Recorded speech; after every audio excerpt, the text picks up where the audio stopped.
ఎడారి కోయిల్లా అయిపోయింది కదే నీ పరిస్థితి.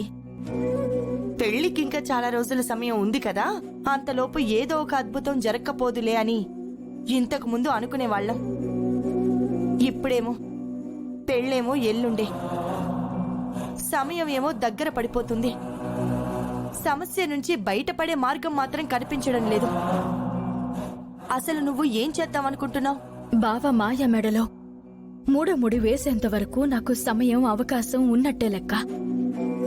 అంతవరకు ఏదో ఒక అద్భుతం జరగకుండా ఉండదు, ఏదో ఒక అవకాశం నన్ను వెతుకుతూ రాకుండా ఉండదు.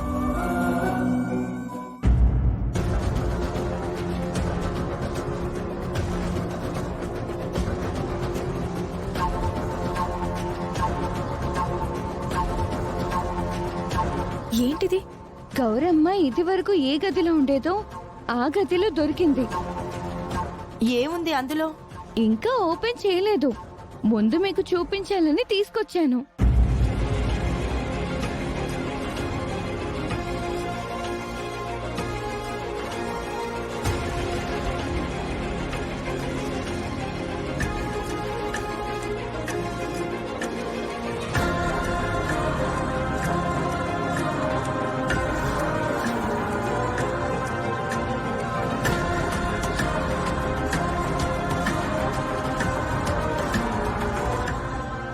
రాగి యంత్రం గవ్వలు ఎందుకున్నాయి? అదే అర్థం కావడం లేదు. గౌరమ్మ వీటిని మనింట్లో ఎందుకు వదిలి వెళ్ళింది? అదే అర్థం కావడం లేదు. కానీ వీటి వెనకాల ఏదో కారణం, రహస్యం ఉంటాయి. అవును, ఈ రాగి యంత్రం పూజల్లో, యజ్ఞ యాగాదుల్లో ప్రసిద్ధమైనది. ఇక ఈ గవ్వలు ఆయా సందర్భాలని బట్టి ఉపయోగించుకుంటారు.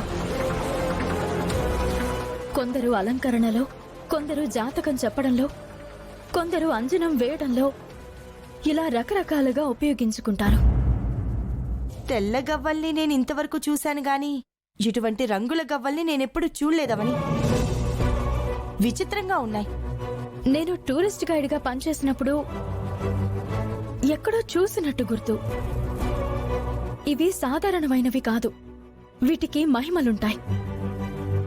కనబడకుండా పోయిన వాటి జాడను తెలియజేయగల సమర్థతను కలిగి ఉంటాయి. గతంలో గౌరమ్మ ఆభరణాల విషయంలో పదే పదే నాతో మాట్లాడుతూ ఉండేది.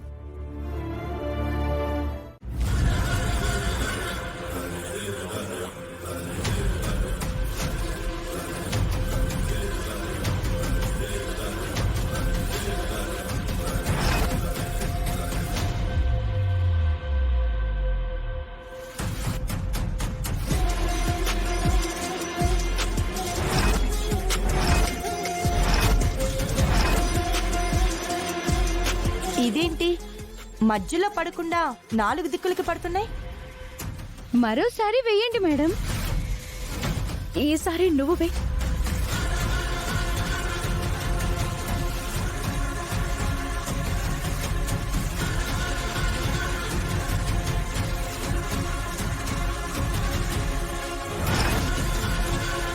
ఏంటి విచిత్రం? అక్క, మూడోసారి నువ్వు వే.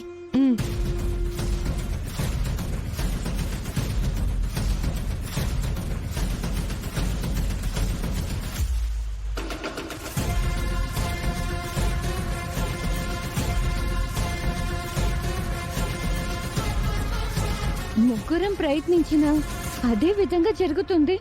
యథాస్థానంలోకి వెళ్లి ఆగుతున్నాయి. అవునవని, తూర్పు దిక్కున తెలుపు రంగు, పడమర దిక్కున నలుపు రంగు, దక్షిణ దిక్కున ఎరుపు రంగు,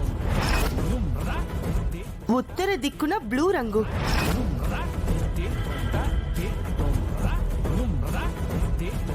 ముగ్గురం 3 సార్లు వేసినా అలాగే చేరుకుంటున్నాయేంటి? ఇదేదో బాగా ఆలోచించాల్సిన విషయమే. అమ్మవారు వెళ్తూ వెళ్తూ మనింట్లో మనకు మేలు జరగడం కోసం వీటిని వదిలి వెళ్ళింది. ఇదేదో మనకి బంగారు అవకాశం లాంటిది. దీనిని మనం వదులుకోకూడదు. అయితే నేను ఒక పని చేస్తాను. రేపు పెద్దావిడ గారు వాళ్ళందరూ పల్లెటూరుకి పెళ్లికి బయలుదేరుతున్నారు కదా, ఆ సమయంలో నేను వెళ్ళి వీటి గురించి ఏం రాస్తుందో తాళపత్రాలలో చదువుతాను. ఖచ్చితంగా వీటి గురించి ఉండే ఉంటుంది. అప్పుడు పెళ్లిని ఆపడానికి ఏదైనా పరిష్కారం దొరుకుతుందేమో.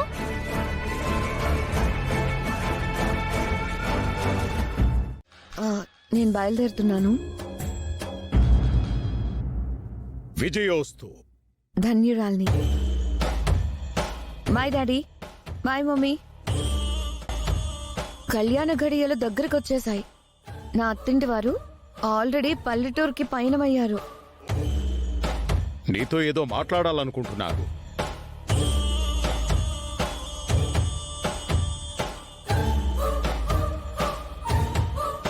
చెప్పండి తల్లిదండ్రులారా. వినాశకాలే విపరీత బుద్ధి. ఇంతకంటే ఇంకేం చెప్పగలను?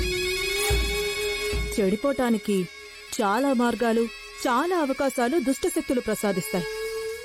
బాగుపడ్డానికి మాత్రం దైవం 3 మంచి అవకాశాలనిస్తుంది. ఇది నీకు చివరి అవకాశం అనుకో. మనసు మార్చుకో. సారీ, ఈ విషయంలో మీరు నా మనసుని మార్చలేరు. వీళ్ళని నేను చెప్పినప్పుడు మాత్రమే పెళ్లి దగ్గరికి తీసుకుని రండి.